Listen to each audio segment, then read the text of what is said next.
परंतु स्थिति आपके समक्ष है। वासुदेव कुटुंबकम एवं सर्वे भवन्तु सुखिनः विचारधारा वाला देश, जहां आज नक्सल समस्या ने गंभीर रूप धारण कर रखा है। प्रश्न उठता है, ये नक्सली है कौन?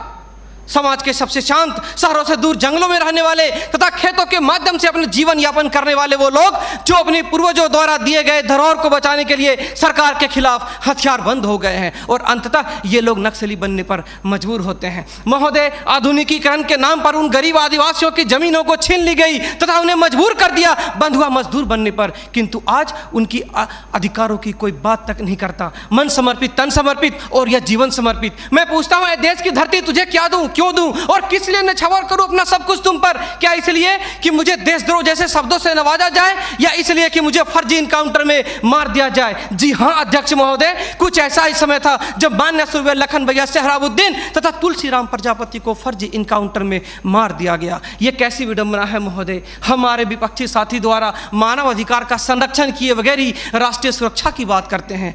जब आम लोगों का कोई अधिकार ही नहीं हो तो इस स्थिति में राष्ट्रीय सुरक्षा का क्या मतलब? मैं पूछना चाहता हूं अपने विपक्षी साथियों से, वे किस राष्ट्रीय सुरक्षा की बात करते हैं? पुलिस हिरासत में अत्याचार व मौत, उन्नाव केस, किसानों द्वारा आत्महत्या या बिहार के शेल्टर होम में हुई मासूम बच्चों के साथ दरिंदगी, क्या यह है राष्ट्रीय सुरक्षा?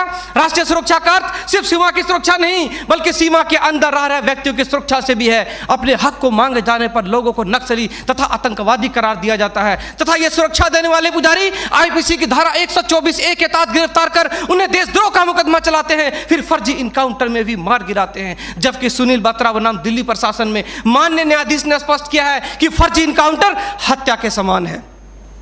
10 जुलाई 2004 को मनोरमा देवी के साथ दुष्कर्म और उसकी हत्या तथा पूर्वोत्तर राज्य की महिलाओं द्वारा हम सुरक्षा बलों के समक्ष निर्वस्त्र होकर विरोध प्रदर्शन करना इस बात का द्योतक है कि हम सुरक्षा बलों ने arms force special power act का दुरुपयोग कर नाजायज फायदा उठाया है। वहां के लोगों को जबरन गिरफ्तार कर उसे मानसिक एवं शारीरिक रूप से प्रताड़ित किया है तथा उनकी बहु बेटियों के साथ दरिंदगी कर मानवता को शर्मसार किया है। यह देश की सभ्य समाज एवं लोकतांत्रिक शासन प्रणाली पर प्रश्नवाचक चिन्ह है। सीआरपीसी की धारा 41, 42, 107, 151 के तहत बिना वारंट गिरफ्तार करने की शक्ति, सीआरपीसी की धारा 129, 130 मजमे को तितर बितर करने की शक्ति और जरूरत पड़ने पर गोली चलाने तक की शक्ति इन सुरक्षा बलों को दी गई है। और कितने अधिकार दिया जाए इन्हें? तो दे दो रोलेक्ट एक्ट जैसा अंधा कानून और ढूंढते रहो इतिहास के पन्नों पर स्वतंत्रता एवं समानता जैसी शब्दों को। महोदय, आज जरूरत है चिंतन की, मंथन की, जागरूकता की, लोगों में विश्वास जगाने की। आज जरूरत है सुपर 30 जैसे संस्थानों की ताकि अपने पथ से भटके हुए बच्चों को उचित शिक्षा,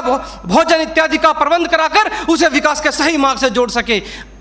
अंत में फैसला माननीय निर्णायक मंडल के पर छोड़ते हुए गुरुदेव रविन्द्रनाथ टैगोर की इन पंक्तियों के साथ मैं अपनी वाणी को विराम देना चाहूंगा कि मैं जीना चाहता हूं इंसानों की फौज के बीच में, मैं जीना चाहता हूं उगते सूरज की किरणों के बीच में, सुंदरता और सुगंध के बीच में। मेरी इच्छा है काश मिल जाए मुझे थोड़ी सी जगह इन जीने वालों के दिलों के बीच में। जय हिंद।